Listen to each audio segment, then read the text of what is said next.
Good morning, family, friends, Facebookians, and all who are in tune to a victorious life.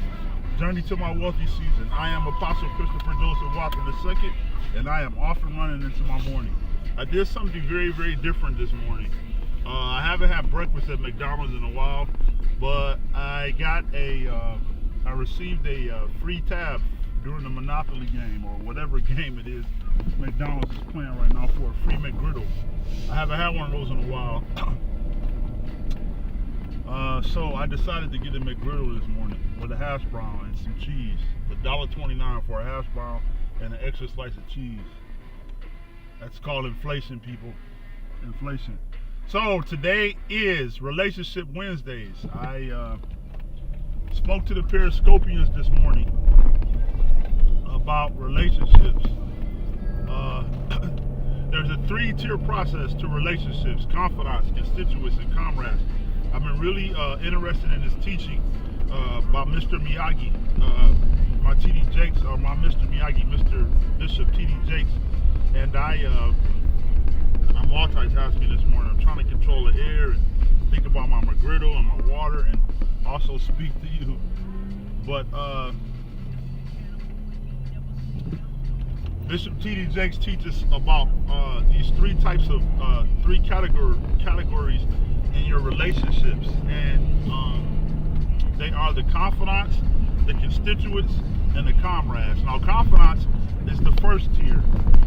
These are the people that are for what you are for. No matter what is happening in your life, they are with you. If you're up, they're up. If you're down, they're down. They travel through the valley seasons as well as the mountainous seasons in your life. They go with you literally, glory to glory. They are for you.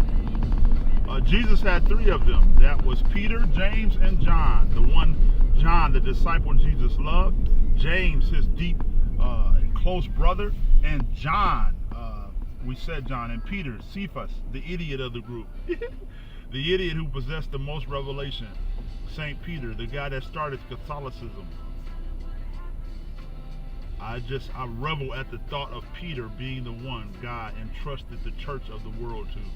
Absolutely incredible. Absolutely incredible. Peter. The one that was on, when they were on the Mount of Transfiguration, opened his mouth and said, Jesus, wow, here's Moses and Abraham and you and God all at the same time. We need to build them an altar and worship you. And Jesus said, dude, shut up. This is not what this is for. But Jesus was his confidant and vice versa. The next group is the constituents. These people are for what you are for. And I think I said that about confidants. Which is weird, because confidants and constituents are often misunderstood or misconstrued or entangled, because they look so much like each other. They're almost like fraternal twins. But these are the people that are for what you are for. Confidants are with you no matter what, but constituents are for what you are for. As long as you're going in their direction, they are with you. But if you decide to make a left when they want to go straight, then they will jump off the train, or get out of the car, or get off the plane, or get off the bike. They will go in a different direction and try to jump on someone else's ships that's going in their direction.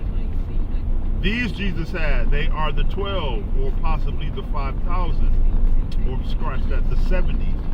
These are the 70 disciples and the 12 disciples that were close to him, minus the 3, the ones that were on the Mount Transfiguration, Peter, James, and John, even though they also denied Christ at some levels. They walked away from him. Be careful of constituents. Mr. Miyagi says, Daniel-san, be careful of constituents. They will trick you into believing that they are for you, man, but they are not. They are for what you are for. You have to pray for discernment to discern between constituents and comrades. I'm stressed that constituents and confidants. And speaking of comrades, those are the 3 tiers. That's the 3rd portion of this relationship pyramid. Comrades are for what you are against.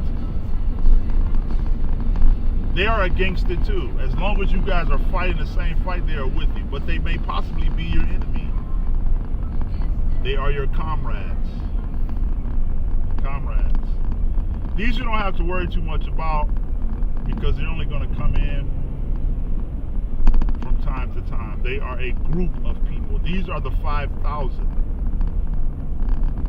They rolled with Jesus because he was feeding them. He took 2 fish and a loaf of bread and fed 5,000 people. And they were with him because they were fighting hunger. They were all hungry.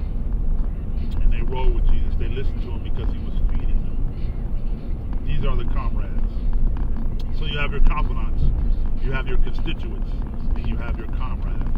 And to be successful, I suggest and implore you and very much encourage you to begin to understand the importance of marginalizing and categorizing the people in your life. They are either confidants, constituents, or comrades. If you are blessed, truly blessed like Jesus Christ was, you will have 3 of these. If you have even more than that, then you have done what Jesus said you would do. You will do more than he would. Not a lot of people are awarding 3 confidants.